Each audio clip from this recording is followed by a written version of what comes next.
오늘 말씀은 다윗의 마지막 이야기인 사무엘하의 마지막 이야기입니다. 지난주에 재정감사 예배로 23장을 다 다루지는 못했지만 23장에 다윗이 그 마지막에 한 이야기들이 나오고요. 후반부에는 그렇게 하나님 마음에 합한 사람, 다윗을 쫓아 하나님의 뜻에 살았던 다윗의 멋진 용사들의 이야기가 나옵니다. 그리고 그 멋진 인생, 다윗의 이야기로 또 용사들의 이야기로 사무엘하가 마지막 그 장식하였으면 좋겠는데 에필로그처럼 24장이 다시 등장하는 것입니다. 이야기가 다시 등장하는 것 같아요. 이렇게 성경은 한 사람의 멋진 이야기, 위인전이 아니라 하나님이 우리에게 말씀하시는 말씀이기 때문입니다. 생명의 말씀, 살아있는 말씀이기 때문이에요. 그래서 오늘 23장으로 끝났으면 좋겠지만 24장을 통해서 하나님께서 우리에게 어떠한 말씀을 하시는지 하나님의 말씀을 함께 듣는 시간이 되기를 축복합니다. 오늘 24장은 이렇게 시작합니다. 1절입니다. 제가 읽겠습니다. 주님께서 다시 이스라엘에게 진노하셔서 백성을 치시려고 다윗을 부추기셨다. 너는 이스라엘과 유다의 인구를 조사하여라. 다윗이 인구 조사를 하는 내용입니다. 23장에 그렇게 다윗이 하나님 마음에 합한 자로 그렇게 살아갔던 것을 칭찬받고 용사들이 나오고 끝이 났으면 좋겠는데 이야기가 다시 시작하는 것처럼 다윗이 인구 조사를 시작하는 겁니다. 사실 인구 조사 자체는 그렇게 나쁜 것이 아니었습니다. 성경에서 민수기를 영어로 numbers, 숫자를 세는 책이라고 이야기합니다. 하나님께서 성경에서 이렇게 숫자를 세게 하는 경우가 있었습니다. 하나님께서 출애굽에서도 모세에게 인구를 조사하라고 하였습니다. 그런데 오늘 그 다윗의 인구 조사는 문제가 뭐였냐면 하나님께서 시키신 일이 아니었다라는 것입니다. 다윗이 그의 나라가 안정적이 되자 자신의 나라의 군인들이 얼마인지, 병거가 얼마인지 더욱 나라를 부강하기 위해서 하나님이 시키지 않은 그의 나라의 수를 계수하였다는 데 문제가 있었습니다. 그리고 하나님은 이 일을 기뻐하지 않으셨습니다. 다시 죄를 지은 것입니다. 그런데 다윗만 그렇게 죄를 지은 것이 아니었습니다. 1절에 보면 다시 이스라엘에게 진노하였다라고 되어 있습니다. 다윗뿐만이 아니라 다시는 이스라엘 백성들도 죄를 지었고 다윗도 죄를 지어서 하나님께서 진노하셨다라고 말씀하시는 겁니다. 앞선 다윗의 죄는 무엇이었을까요? 23장 마지막에 나오면 알 수 있습니다. 39절입니다. 제가 읽겠습니다. 햇사람 우리아까지 모두 합하여 37명이었다. 다윗의 그 용감한 용사들을 설명을 하면서 23장 마지막에 보면은 우리가 잘 알고 있는, 그런데 이야기를 알고 있지만 잊고 있었던 이름이 나옵니다. 바로 우리아예요. 우리아가 누구지요? 밧세바의 남편입니다. 다윗이 처음 저질렀던 그 범죄가 밧세바 사건이었습니다. 그런 일이 없었으면 좋았을 텐데 밧세바를 범하는 사건이 나오고요. 두 번째 범죄한 일이 오늘 나옵니다. 그리고 이스라엘 백성들도 그들의 유익을 따라서 그렇게 계속해서 살면서 범죄를 저질렀습니다. 그리고 오늘 24장에서는 인구 조사를 그렇게 실시하는 것입니다. 인구 조사 자체가 앞서도 말씀드렸지만 나쁜 것이 아니라는 거예요. 그런데 하나님이 명령하시지 않았지만 다윗은 그의 나라 안에서 그의 나라를 위하여 그렇게 인구조사, 계수를 시작한 것입니다. 모세에게 인구조사를 하라고 했을 때도 그렇고 하나님은 받은 복을 세어보라라고도 말씀하시고 아브라함에게 창세기 15장에 보면은 내 자손이 별과 같이 많아지게 할 것이다 라는 약속을 계속해서 기억하라라고 인구조사를 또 하라고 명령하시기도 하였습니다. 그런데 오늘 다윗은 하나님이 시키신 일 아니라 본인이 마음대로 자신의 유익을 위하여 그 나라의 부강함을 위하여 한 것이어서 일이 되었다는 것입니다. 이 일은 하나님께서 기뻐하시지 않는 일이었습니다. 그런데 1절에 보면 조금 이상한 문장이 눈에 들어옵니다. 주님께서 다시 이스라엘에게 진노하셔서 백성을 치시려고 다윗을 부추기셨다.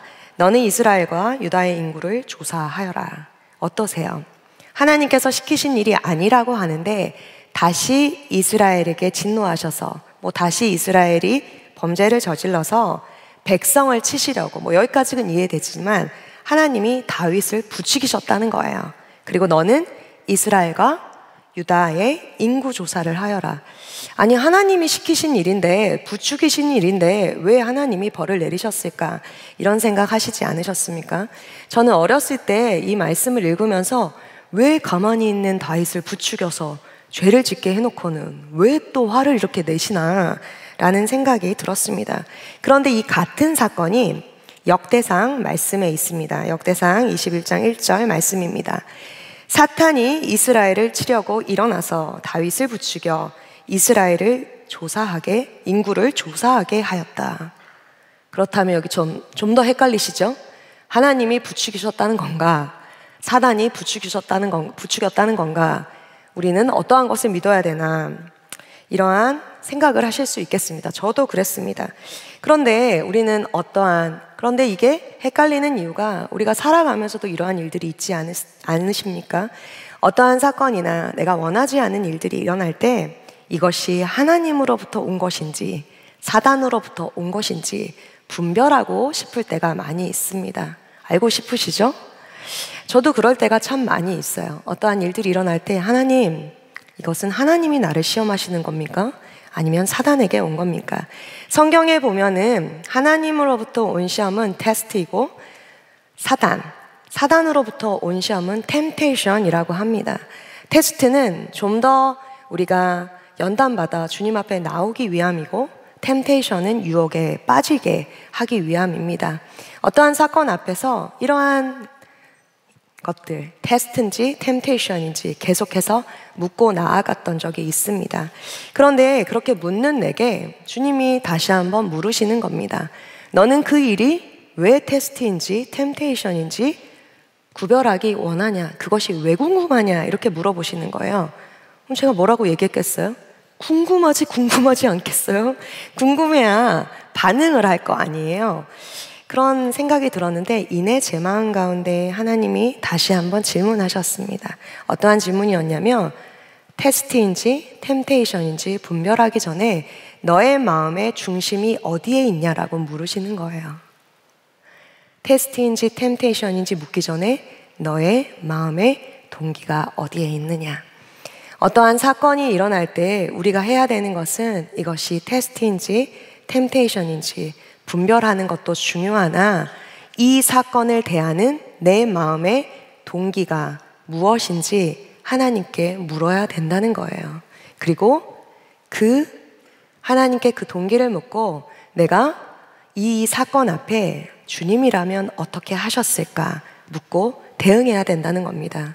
그러면 테스트로 왔던 것도 하나님 앞에 더욱 나아갈 수 있고 템테이션도 하나님으로 인하여 우리가 이길 수 있다라는 겁니다. 그러나 오늘 다윗은 어땠어요? 그렇지 않았습니다. 인구 조사를 할 때 다윗의 마음의 동기는 그리 선한 동기가 아니었습니다. 사실 다윗은 전쟁을 많이 하였던 사람입니다. 그리고 전쟁의 승패가 군사의 많고 적음이 아니라 하나님께 있음을 선포하였던 사람입니다. 사무엘상 17장 47절입니다. 제가 읽겠습니다. 또 주님께서는 칼이나 창 따위를 쓰셔서 구원하시는 것이 아니라는 것을 여기에 모인 온 무리가 알게 하겠다. 전쟁에서 이기고 지는 것은 주님께 달린 것이다. 주님께서 너희를 모조리 우리 손에 넘겨주실 것이다. 많은 싸움 앞에서, 전쟁 앞에서 하나님께 전쟁은 속하였다라고 시편 말씀에도 그렇고 다윗은 그렇게 나아갔던 사람입니다. 이렇게 하나님을 의지하였던 다윗이었지만 그의 노년에 이스라엘의 안정이 찾아오자 다윗의 마음은 변합니다. 그리고 그의 군대 장관이었던 요압을 불러서 인구조사를 하게 명령합니다. 이 인구조사를 통하여 앞으로 전쟁에 있어서 하나님보다는 자신의 군사력을 사용하고 싶었습니다. 그리고 자신의 그 군인들이 얼마나 많은지를 자랑하고 싶었던 교만함도 있었습니다. 계산적인 의도와 자신이 가지고 있는 것을 계산해보고자 하는 교만함이 가득한 불순한 동기였습니다. 그런데 그 동기를 하나님께서 아셨습니다. 그 동기가 이미 악했기에 하나님께서 그 죄를 지을 때 부추기신 것이 아니라 그냥 내버려 두신 것입니다. 부추기셨다는 표현은 아무 생각도 없던 다윗에게 갑자기 생각을 불어넣어서 부추겼다는 것이 아니라, 그렇게 죄를 짓게 했다는 것이 아니라 그냥 그 죄를 짓도록 내버려 두신 거라는 것입니다. 그런 다윗의 의도를 간파하고 군대 장관 요압은 다윗에게 이렇게 말합니다. 3절입니다. 그러나 요압이 왕에게 말하였다. 임금님의 주 하나님이 이 백성을 지금보다 100배나 더 불어나게 하여 주셔서 높으신 임금님께서 친히 그것을 보게 되시기를 바랍니다. 그러나 높으신 임금님께서 어찌하여 감히 이런 일을 하시고자 하십니까? 바른 말을 하였죠. 요압은 사실 성경에서 말씀 가운데 내용을 보면 그렇게 영적이고 바른 말을 하는 좋은 사람은 아니었습니다. 교활한 사람이었어요. 그런 그가 보이기에도 다윗의 이 노년에 계수하는 인구조사는 그렇게 선한 일이 아닌 것 같았습니다. 그래서 요압이 다윗에게 이 일을 멈추라라고 다시 한번 이야기합니다. 하나님은 우리가 다른 길, 가지 말아야 될 길을 갈 때 여러 통로를 통하여 말씀하십니다. 말씀을 통하여서도 말씀하시지만요, 믿지 않는 가족이나 상황들을 통해서도 말씀하신다는 거예요. 마치 발람이 탐욕에 이끌려요 계속 가지 말아야 될 길을 계속해서 갈 때 말할 수 없는 나귀가 갑자기 말을 했던 것처럼요, 계속해서 여러 경로를 통하여 우리에게 멈추라라고, 그 길이 아니라고 말씀하시는 겁니다. 그러나 다윗은 그 말을 듣지 않고 인구조사를 강행합니다. 이스라엘에서 싸울 수 있는 자가 몇 명인지 무려 9개월 20일 동안 조사를 합니다. 계수에 들어가요. 약 1년 가까이 인구조사를 하며 다윗은 한 번도 하나님의 뜻을 구하지 않았습니다. 늘 하나님의 마음에 합한 자로 하프를 켜며 노래하는 자로 그렇게 살아갔던 다윗이었지만 1년 가까이 되는 그 인구조사 동안 한 번도 하나님 앞에 예배했다는 말씀은 성경에 없습니다. 엉뚱한 곳에 마음을 둔 채로 자신이 가지고 있는 것만 계속해서 계수하면서 하나님과 멀어져 갔습니다. 사랑하는 여러분, 우리는 지금 살아가면서 여러분은 무엇을 계수하며 살아가고 있습니까? SNS의 좋아요 수를 보며 행복해 하십니까? 혹은 지평수를 넓히는데 노력을 하고 있습니까? 스펙, 통장의 잔고를 보며 그렇게 계수하고 있지는 않으십니까? 내 마음이 어디에 있습니까? 우리의 스펙이나 상태, 나를 위한 준비 필요합니다. 그 준비를 하며, 그런데 묻고 싶은 것은 그 마음의 동기가 무엇이고 그 준비를 하며 하나님과 점점 멀어져 가고 있지는 않으십니까? 물론 나의 인생을 위해 스펙을 쌓는 일, 재정을 모으는 일, 회사 생활 열심히 하는 일, 인간관계를 잘하는 일, 필요한 일입니다. 그러나 아무리 우리가 우리의 것을 계산해도 거기에는 마땅한 답이 없다는 것입니다. 그보다 우선돼야 되는 것이 있습니다. 하나님 앞에 나아가는 것, 하나님이 주신 것에 감사하는 것, 하나님의 뜻을 매일 구하는 겁니다. 매일 허락하신 말씀을 통해서 나의 마음의 동기를 살펴서 주님 앞에 나아가는 것이 필요한 것입니다. 말씀을 통해 내 생각을 빼고 하나님의 은혜를 더하는 삶을 살아야 하는 것입니다. 다윗의 동기가 그의 인생에 더하여 주신 은혜에 감사하는 것 아니라 있는 것을 계산하며 흔들리기 시작합니다. 그런데 여러분 알아야 될 것은 세상의 것을 계산하면 없으면 없는 대로 시험에 들고 있으면 있는 대로 교만해진다는 것입니다. 그의 삶에 고난이 계속되었던, 아무것도 없었던 광야와 도망자의 신세로 있었을 그 어려운 시간에 다윗은 절대 계산하지 않았습니다. 계산하였다면 한 번도 승리하지 못하였을 것입니다. 계산해 보지 않고 조금, 아니 많이 무모해 보이리만큼 하나님을 의지함으로 이스라엘을 그렇게 돌보고 하나님의 뜻대로 살았습니다. 그런데 이스라엘이 안정이 된 이때에 그의 마음은 변하고 말았습니다. 그의 동기가, 마음이 변한 것이지요. 그런데 인구조사를 그렇게 마치고 어떤 이유에서인지 다윗은 양심의 가책을 느낍니다. 때를 기다리신 하나님은 그때 선견자 갓을 통해서 다윗에게 말씀하십니다. 이때 선견자 갓이 다윗에게 와서 이렇게 이야기를 해요. 네가 선택한 이 마음의 동기로 이 인구조사로 인하여 죄가 들어왔다. 죄의 결과로 하나님께서 심판하실 건데 세 가지 중에 한 가지를 결정할 수 있게끔 해요. 그것은 7년의 기근, 3개월 동안 대적에게 쫓겨다니는 것, 그리고 3일간의 전염병이었습니다. 여러분이라면 이 세 가지 중 어떤 것을 선택하시겠습니까? 다윗은 수가 짧아서 그랬는지, 혹은 본인이 계속 도망자의 삶을 살아서 그랬는지 3일간의 전염병을 선택합니다. 그런데 이 3일간의 전염병은 무서운 결과를 낳습니다. 이스라엘 백성 7만 명이나 죽는 그러한 결과를 낳으세요. 사랑의 하나님이 다윗이 양심의 가책을 느꼈는데 이제 곧 회개할 텐데 왜 이러한 일을 하시는가? 7만 명이나 죽일 필요는 있으셨을까? 이런 생각을 하시는 분들이 있으세요? 다윗이 7만 명이 보는 것을 보고 힘들어 하셨을 때 하나님의 마음은 어떠셨을까요? 16절입니다. 천사가 예루살렘 쪽으로 손을 뻗쳐서 그 도성을 치는 순간에 주님께서는 재앙을 내리신 것을 뉘우치시고, 하나님께서 뉘우치셨다는 것은 후회하셨다는 뜻이 아닙니다. 내가 그 일에 대해서 뉘우쳤다, 이런 후회하셨다는 뜻이 아니에요. 히브리 표현으로 보면 매우 통곡하며 슬퍼하셨다라는 표현입니다. 7만 명이 죽는 것을 보고 다윗이 슬퍼하였던 것, 마음의 양심의 가책을 느꼈던 것보다 하나님은 더 통곡하고 슬퍼하셨다는 거예요. 부모가 자녀들이 어떠한 잘못을 저질렀을 때 때릴 때의 마음이 어떨까요? 부모가 안 돼 보셔서 모르시나요? 마음이 찢어진다라고 표현을 해요. 이렇게 매를 아끼지 않는 잘못된 길로 가는 부모의 마음과 하나님이 똑같다는 거예요. 뉘우치셨다. 마음의 통곡함과 슬퍼함이 있으셨다는 거예요.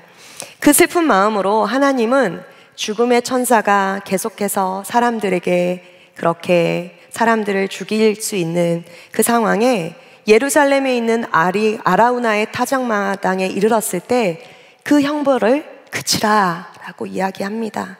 전염병이 그친 줄 몰랐던 다윗은 그러한 상황들 가운데 백성들이 죽어가는 것을 보고 괴로움으로 인하여 하나님께 회개 기도를 드립니다. 자기와 자기 집을 쳐주시기를, 사람들이 아닌 나와 내 가정을 죽게 해달라고 그렇게 회개하며 나아갑니다. 다윗의 계산으로 시작된 이 인구 조사는 그렇게 막을 내립니다. 다윗은 하나님의 긍휼하심을 구하며 자신의 죄를 회개하며 나아갑니다. 그리고 하나님께 예배 드리기 위하여 다윗은 아라우나의 타작마당을 값을 계산하여 사게 돼요. 인구 조사를 위한 그 계산을 내려놓고 다시 한번 하나님 앞에 회개 기도를 드린 다윗은 하나님을 위한 번제와 화목제를 드리기 위하여 아라우나에게 타작마당을 값을 내고 사고요, 소를, 짐승을 삽니다. 25절입니다. 거기에서 다윗은 주님께 제단을 쌓아 번제와 화목제를 드렸다. 다윗이 땅을 돌보아 달라고 주님께 비니 주님께서 그의 기도를 들어주셔서 이스라엘에 내리던 재앙이 그쳤다. 사랑하는 여러분, 우리의 삶 가운데 아무리 계산해도 답은 나오지 않습니다. 통장의 잔고를 아무리 계산한다고 해도 그 통장의 잔고가 내가 부족한 만큼 채워질 수 있다면 얼마나 좋겠습니까? 그런데 걱정만 남는다는 겁니다. 기억해야 될 것은 우리는 세상의 계산이 아니라 하나님의 계산법으로 살아야 하는 자들입니다. 힘을 빼야 하는 시간이 있습니다. 그 시간이 힘들지만 은혜를 더하시기 위하여서 하나님께 꼭 필요한 시간이라는 거예요. 7만 명을 읽고 다윗이 정신을 차리고 하나님께 기도했던 그때 말이지요.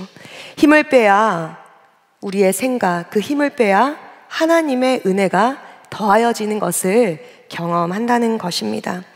저는 안식월 동안 하나님과 함께 걷는 시간이길 기도하며 계획하였습니다. 그리고 기도하였어요. 그리고 지난주에 나눈 것처럼 정말 안식월을 잘 보내고 싶어서 그렇게 산티아고 길을 가기로 결정하였습니다. 그 시간 가운데 하나님과 대화하고 하나님으로만 설명되는 인생을 살자 고백했습니다. 지난주에 고백한 것처럼 그렇게 28일 동안 800km의 순례길을 다 마치고 바르셀로나에 갔습니다. 이제 모든 것을 다 이루고 여행만 하고 한국으로 돌아가면 되겠다라는 생각이 들었어요. 바르셀로나를 선택한 이유는 제가 건축가 가우디를 좋아하는데 그 건축들을 여행을 하고 좀 보고 이제 돌아가면 되겠다라는 생각이 있어서 바르셀로나로 갔습니다. 그리고 몇몇의 그런 건축물을 보는데 너무나 아름답더라고요. 그리고 한국으로 돌아오는 마지막 날 밤 비행기여서 마지막 날 그렇게 좋았던 그 가우디 건축물을 한 곳만 더 보고 가자라는 생각으로 또 가서 그 사그리다 파밀리아 그 성당에 가서 하나님께 기도도 드리자 하는 좋은 마음으로 그렇게 결정하게 되었습니다. 밤 비행기라 체크아웃을 하고 배낭을 캐비넷에 넣고 그렇게 성당으로 가서 기도를 하고 돌아왔어요. 그런데 문제는 그때부터 시작되었습니다.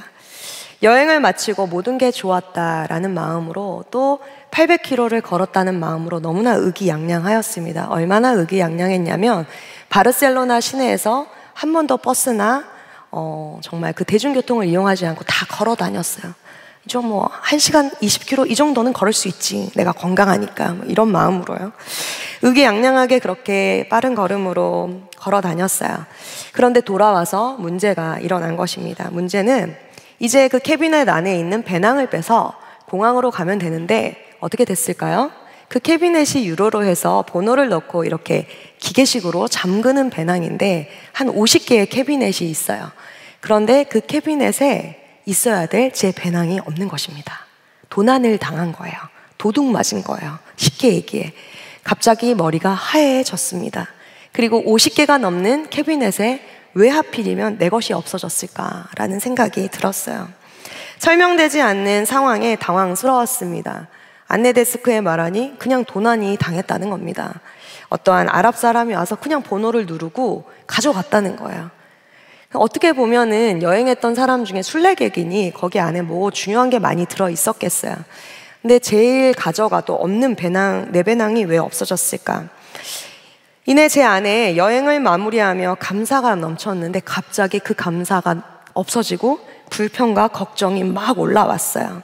가방 안에 있었던 여행을 마치며 샀던 사람들을 생각하며 샀던 선물들, 값으로 계산할 수 없는 800km를 걸었던 완주증. 정말 순례길을 걸으며 매 이렇게 도장을, 스탬프를 찍는 게 있거든요. 돈으로 살 수 없죠. 그 스탬프. 제가 그 생각을 했거든요. 한국에 들어가면 이 완주증을 액자에 걸어 내 방에다, 사무실에다 걸어 놓으리라. 그래서 목사님들과 형주 목사님한테도 자랑하고 뭐 이렇게 제가 청년들한테 자랑해야 되겠다. 뭐 이런 마음이 있었거든요. 그런데 배낭 안에 있었던 많은 것들을 계속 계산하면 계산할수록 더욱 내 마음이 어려워지는 거예요. 그런데 출국날 비도 오는데 경찰서에 가서 도난 경위서를 써야 된다는 거예요. 도둑 맞은 것도 서러운데 막 영어로 없어진 것들을 하나하나 조목조목 이야기하려고 하니까 더 화딱지가 나고 억울하더라고요. 그리고 이번 여행에 제가 여행 내내 사건 사고가 많았거든요. 이번 여행에 왜 이런 사건 사고가 많을까? 어려운 일이 많을까? 왜 이렇게 도난당한 일이 많을까? 그런데 그 생각이 꼬리에 꼬리를 물으면서 어떤 생각까지 가냐면 이 여행은 하나님이 기뻐하시는 여정이 아니었을까라는 생각이 드는 겁니다. 기분이 나쁘고 주님이 주시는 그 감격스러운 기쁨이 사라질 것 같은 느낌이었습니다. 참 사람이 약하고 악하더라고요. 왜 이런 일이 자꾸 이걸 알고 싶으니 주님의 마음이 들리지 않아요. 경찰서에서 도난 경위서를 받고 어쨌든 여차저차 해서 비행기에 탔습니다. 그런데 정말 2달의 그 시간이 아무리 계산을 해봐도 내 안에 맞지 않는 거예요. 그때 주님의 음성도 들리지 않고 마음도 들리지 않고 기도가 되지 않았어요. 그때 오래전에 오프라인으로 저장해둔 유기성 목사님의 설교가 하나 생각났습니다. 제목이 사람 보는 눈이 바뀌어야 한다. 여러분이 저 같은 상황이면 이 설교를 듣고 싶었겠어요? 듣고 싶지 않았겠어요? 도둑까지 맞아야 되는데 사람 눈은 보는 눈을 왜 바꿔야 돼? 이런 마음이 들어오는 거예요. 그런데 들어야 되겠다는 마음이 계속 드는 거예요. 그래서 그 설교를 들었습니다. 그런데 설교 중에 유기성 원로 목사님께서 부산 제일교회에 심우하실 때 도둑 맞았던 사건이 나오는 거예요. 그래서 제가 귀가 쫑긋해졌어요. 주목자 섬김을 할 때였는데 주목자 섬김을 반대하는 분들이 많았지만 주님이라면 어떻게 하셨을까 하고 계산하지 않고 이해하지 않고 주목자들에게 매일 식사를 대접하셨습니다. 그런데 새벽 기도를 하려고 왔던 어느 날이 있었는데 사무실이 도둑 맞은 거예요. 그래서 그 순간 너무 화가 나고 바로 주목자들이 의심이 되셨다고 해요. 그런데 새벽 기도를 해야 되니까 앉아서 기도를 하는데 갑자기 육성 목사님이 오래전에 꾸었던 꿈이 생각나셨다고 해요. 꿈에서 도둑 2명이 집에 들어오는 꿈이었다고 해요. 그 꿈이 생각나셔서 2명이었는데 그러면 사무실이 털리고 또 한 번 도둑이 들려나? 또 가져갈 게 있나? 하면서 불안한 마음이 들었다는 거예요. 그런데 그때 기도하시는데 목사님 마음 가운데 주님이 이런 마음을 주셨다고 해요. 한 도둑은 지금 사무실에 일어난 사건이고 다른 하나는 너의 마음을 빼앗아갈 도둑이다. 사무실에 든 도둑은 이미 도둑이 들었지만 너의 마음에 든 도둑은 네가 기도로 잠글 수 있다라고 했다는 거예요. 할 수 있다라고. 도둑 맞지 않을 수 있다라고 하셨다는 거예요. 그래서 제가 그 설교를 듣는데 그래, 내가 배낭은 도둑 맞았지만 내가 내 마음은 지켜야지. 내 마음은 도둑 맞지 않아야지. 그 말씀을 듣는데 정신이 번쩍 들었어요. 그리고 주님의 마음이 느껴지는 거예요.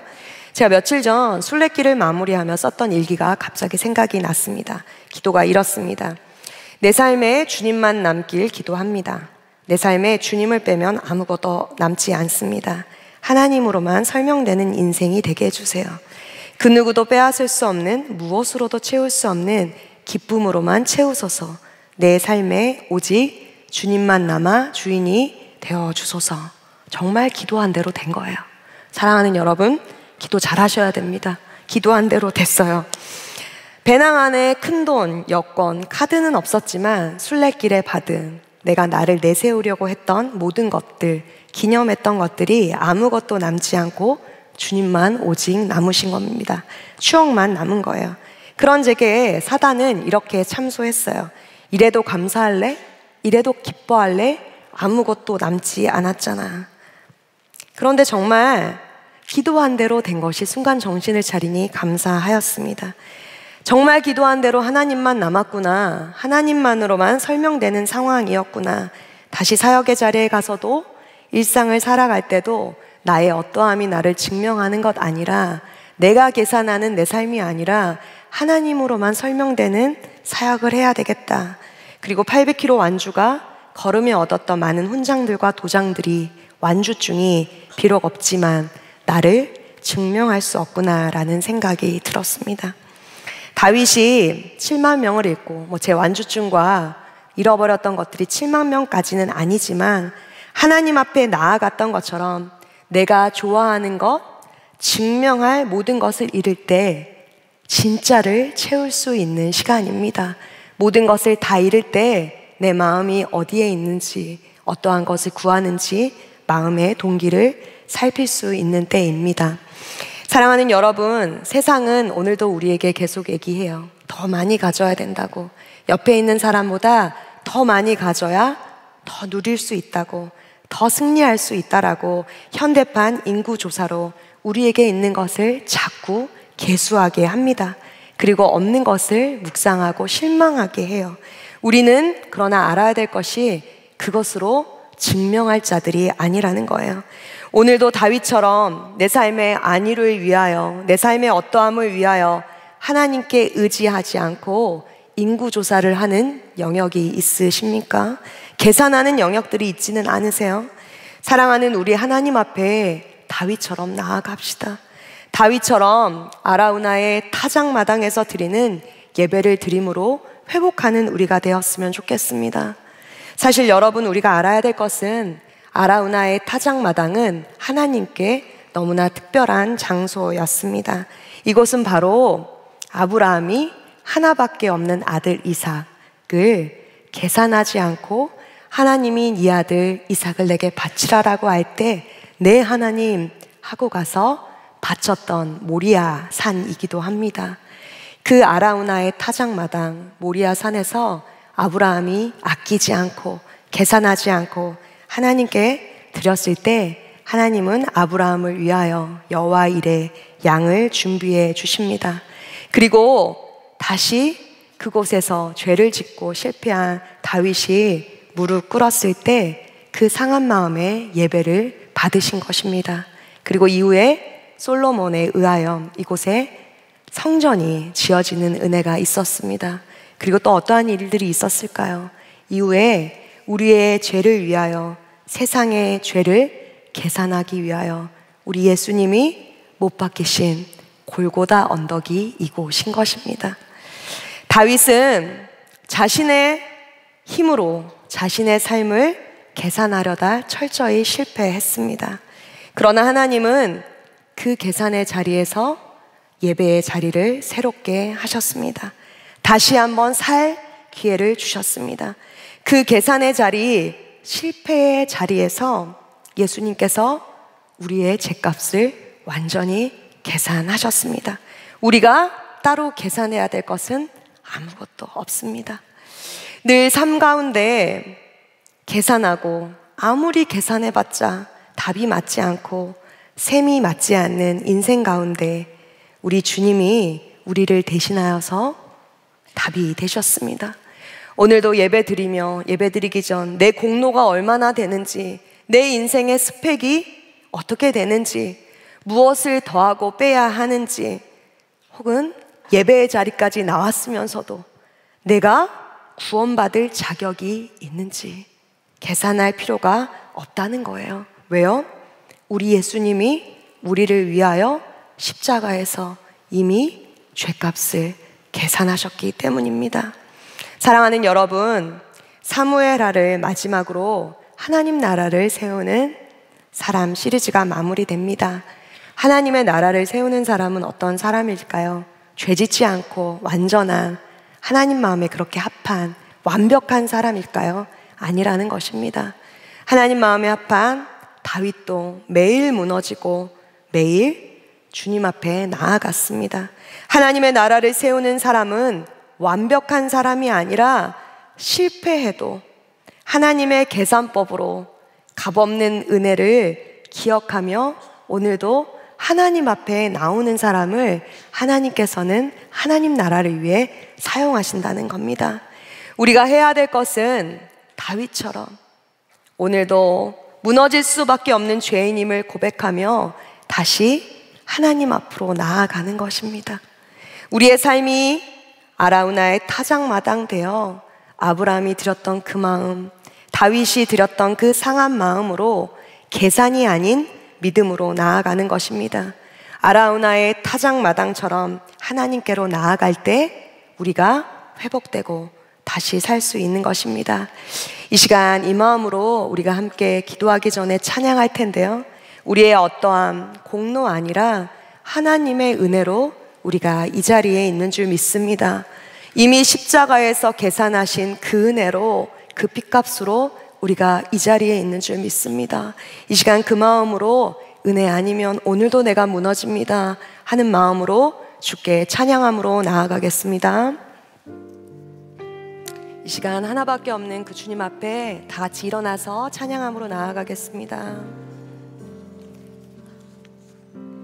어둠 속에 베이던 내 영혼 갈 길 몰라 방황할 때에 주의 십자가 영광의 그 빛이 나를 향해 비추어 주셨네.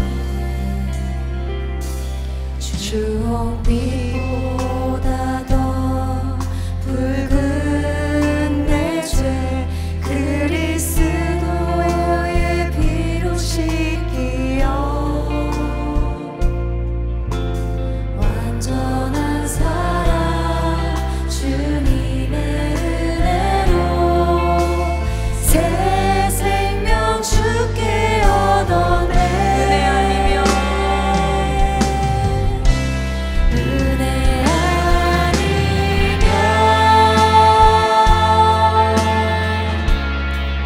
나서지 못하네. 십자가의 그 사랑 능력 아니면 나서지 못하네. 은혜 아니면 설 수 없습니다. 은혜 아니면 나서지 못하네.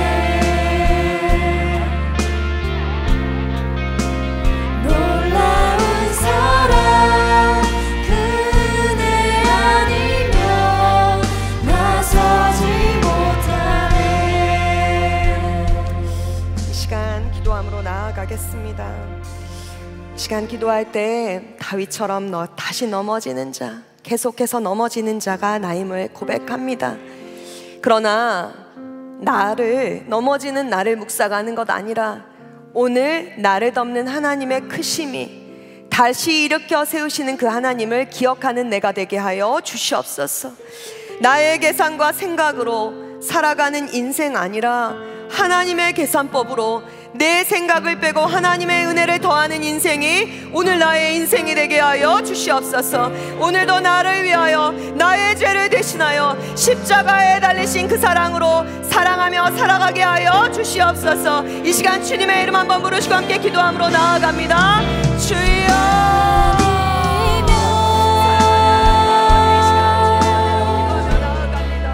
나서지 못하네. 십자가의 그 사랑 능력 아니면 나서지 못하네.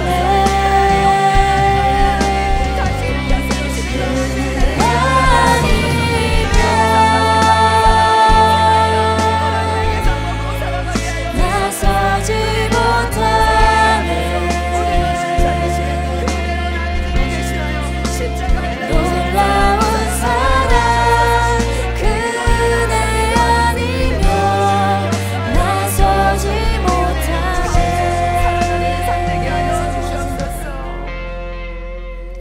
이 시간 다시 한번 기도할 때 우리가 이렇게 기도했으면 좋겠습니다. 많은 두려움 속에 더 많이 가지려고 하고 더 계산하려는 마음이 있음을 고백하며 나를 내려놓기를 기도합니다.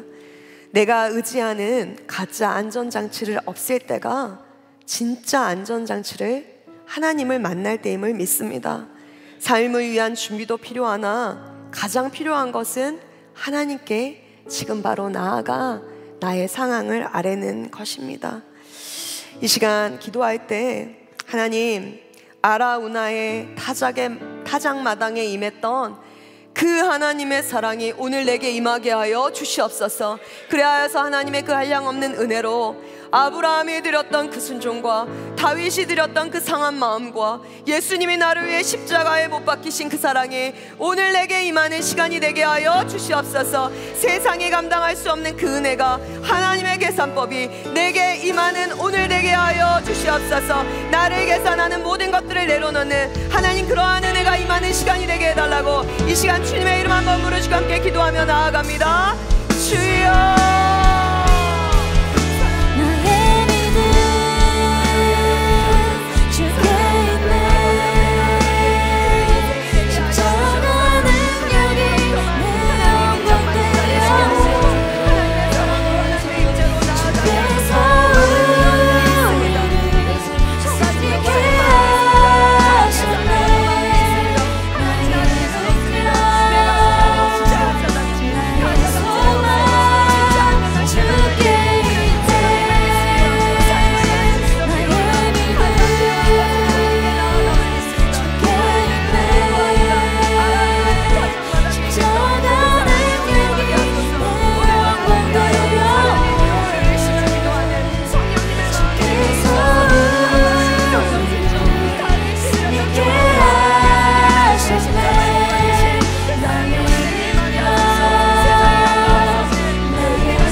시간 다시 한번 결단함으로 주님 앞에 나아가겠습니다.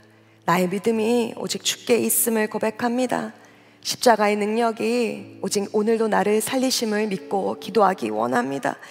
나의 삶과 직장 맡기신 그 자리가 아라우나의 타작마당 되어 오늘 나의 예배를 점검하게 하시고 치러야 될 대가 지불이 있다면 다윗이 아라우나 타작마당을 샀던 것처럼 지불하는 믿음을 내게 더하여 주시옵소서. 그리하여 예배가 다시 한번 회복되고 기도가 다시 열리는 역사가 일어나게 하여 주시옵소서. 다시 한번 은혜를 더하는 삶을 살아가게 하시고 하나님 나라를 세워가는 그 한 사람이 내가 되게 하여 주시옵소서. 오늘도 나의 어떠함 아니라 하나님 앞에 엎드림으로 다시 한번 하나님의 사람으로 살아가는 내가 되게 하시고 젊은이 교회 되게 하여 주시옵소서. 우리의 믿음을, 우리의 결단을 주께 올려드리며 주님의 이름 한번 부르시고 함께 기도합니다. 주여, 나의 믿음 주께 있네. 십자가 능력이 내 영광 되었네.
사랑하는 주님, 감사합니다.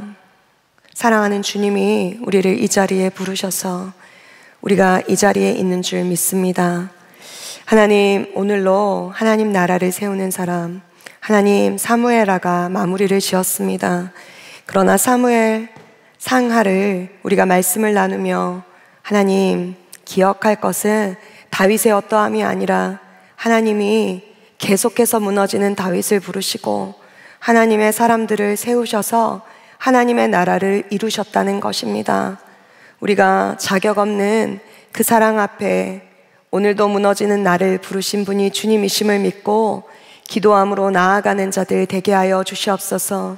나의 어떠함을 묵상하는 것 아니라 하나님의 하나님 되심으로 하나님의 은혜로 나를 이곳에 부르셔서 내가 이 자리에 있음을 다시 한번 고백하며 감사로 나아가는 우리 되게 하여 주시옵소서.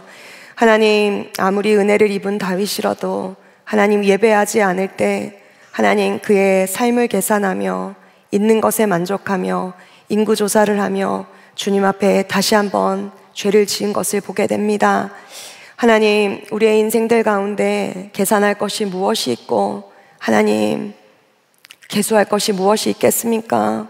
하나님의 은혜를 기억하며 이미 우리를 위하여 십자가에 못 박히시고 우리의 죄값을 십자가에 계산하신 그 주님의 사랑만 기억하게 하여 주시옵소서. 매일 나의 어떠함을 계산하는 삶 아니라 하나님의 은혜로 더하여지는 인생 되게 하여 주시옵소서. 내게 있는 주님이 원하시지 않는 그것들을 빼고 주님 앞에 다시 한번 더하여지는 은혜의 인생이 되게 하여 주시옵소서. 하나님, 삶의 직장과 하나님 또 가정과 학교와 부르신 자리에서 예배를 다시 한번 회복하게 하시고 다시 한번 일어나 다윗처럼 아라우나의 타작마당이 하나님 그 예배의 자리 되어 하나님을 예배하는 우리가 되게 하여 주시옵소서. 그리하여서 아브라함이 이삭을 드렸던 그 순종이 우리에게 있게 하시고 실패한 다윗이 다시 한번 상한 마음으로 예배하여 주께 나아갔던 그 자리가 이곳이 되게 하여 주시옵소서. 또한 예수님께서 그렇게 죄값을 대신하여 십자가에 못 박히신 그 사랑의 자리가 우리의 삶의 자리, 예배의 자리 다 되게 하여 주시옵소서. 그리하여서 주님을 예배함이 기쁨 되게 하시고 감사로 매일 승리할 수 있도록 받은 복을 세어보아라라고 말씀하시는 주님 앞에 하나님을 기억하며 나아가는 인생들 되게 하여 주시옵소서. 오늘도 빈손으로 나오지 않고 주께 마음을 드리고 주님 앞에 심는 자들이 있습니다. 주의 은혜로 하나님의 때에 하나님의 방법으로 채우시고 하나님 그 재정이 흘러가는 곳마다 생명이 살아나는 역사가 일어나게 하여 주시옵소서. 하나님, 오늘도 열방 가운데 수고하시는 선교사님들 가운데 함께 하여 주시고 특별히 북한에 하나님 주님을 부르짖으며 주께 구하는 자들마다 외롭고 서럽지 않게 하여 주시고 주님의 특별한 은혜가 임하게 하여 주시옵소서. 또한 복음 통일을 위하여 우리가 쉬지 않고 기도하게 하시고 그날에 하나님이 하실 일들을 기도하며 기대하며 하나님 통일한국을 준비하는 우리 될 수 있도록 기름 부어 주시옵소서. 이제는 우리 주 예수 그리스도의 은혜와 하나님의 값없는 그 한량하심과 성령님의 교통하심이 지금 이 자리에 나의 있는 것과 없는 것을 계산하려는 삶 아니라 하나님으로부터 더하여진 그 은혜를 누리려고 결단하는 모든 인생들 삶 가운데 이제로부터 영원까지 함께 하시기를 축원하옵나이다. 아멘.